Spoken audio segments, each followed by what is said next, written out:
evening mga ka-kitchen. So ngayon, it's been a while, no? Na hindi kami nakapag-video. Yung last time yung, 2 weeks ago sa holiday namin. So ngayon naman, papakita ko yung healthy oat banana bread. So ito yung mga ingredients natin.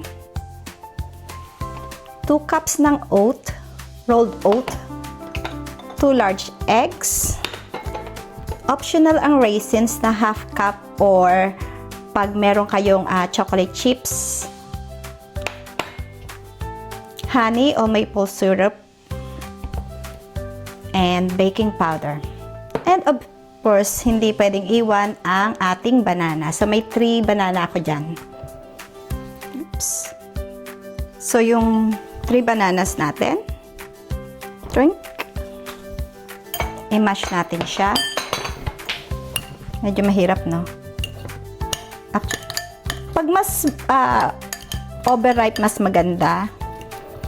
Dalawa lang yung overripe ko. So, yung isa medyo ano pa siya. Medyo hinog lang. So, mash natin siya. Mash na mabuti.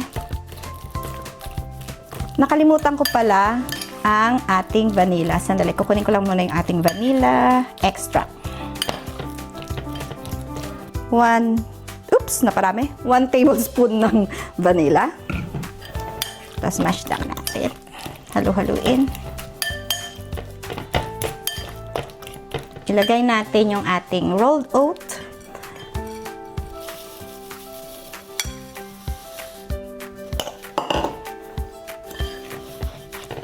Eggs.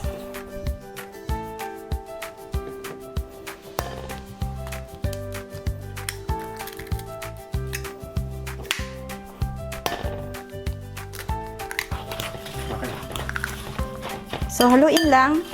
Oops. Yung ating raisins or kung meron kayong chocolate chip cookies, chocolate chips. Tapos, 6 tablespoon netong syrup.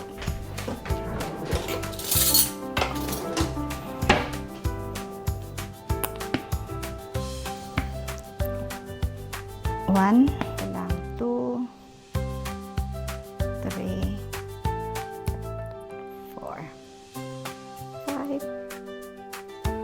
6.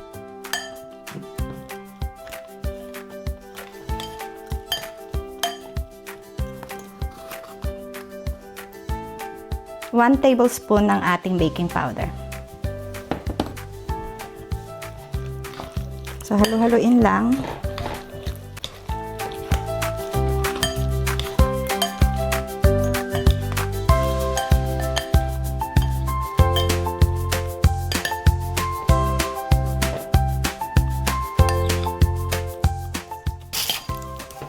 So, kailangan nyo netong loaf tin. So, nilagyan ko lang siya ng liner.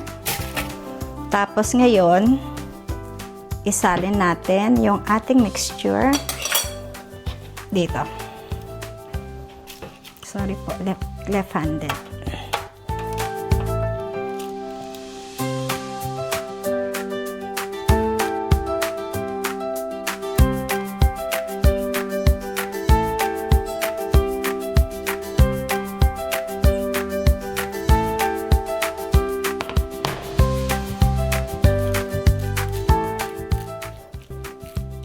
Siksikin lang sa mga gilid. Siksik daw, parang ako lang. Yan. Tapos pag may chocolate chips kayo, so pwede nyo ilagay sa ibabaw.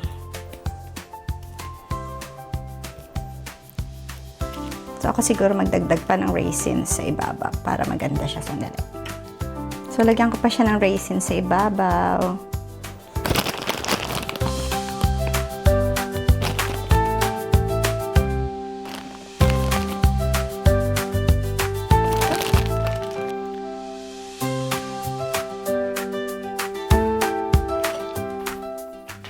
So, medyo baon lang natin yung raisins kasi baka masunog habang niluluto. So, medyo...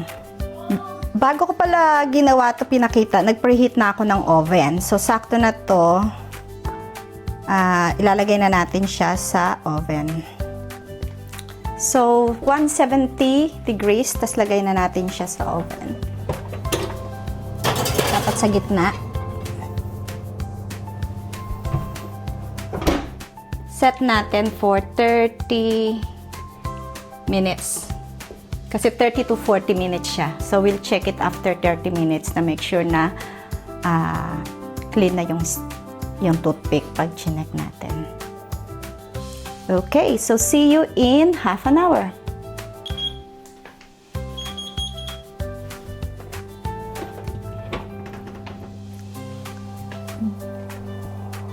Hindi pa. Not yet. Hindi pa ready, so nag-add ako ng 10 minutes. 10 minutes. Let's check.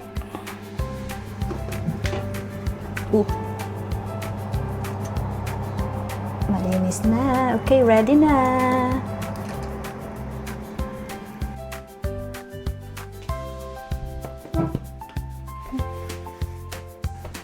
So, para paano natin ma-check yung ating bread or cake, i-use ang ating toothpick. And dapat clean na siya. Normally, sa gitna ko siya chine-check. Kasi yung gitnang mahirap, maluto. Pero ayan, clean na siya. So, it's ready.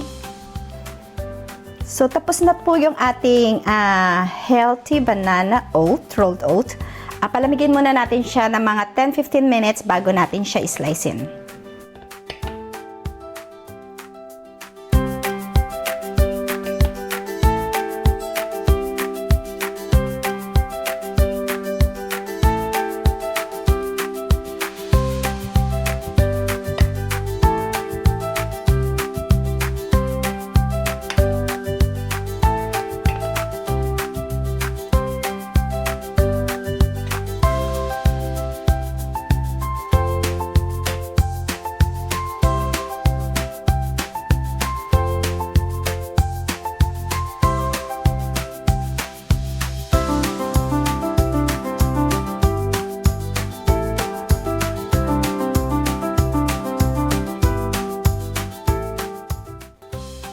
Hello guys, ito na po yung ating finished product. Sana magustuhan nyo ang ating healthy oat banana bread.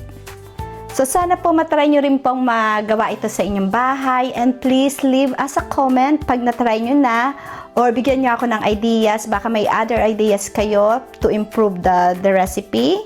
And also, thank you very much for watching.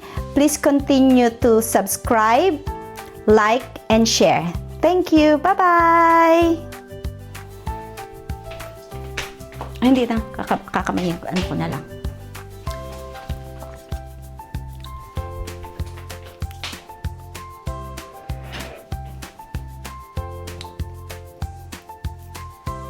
First bite.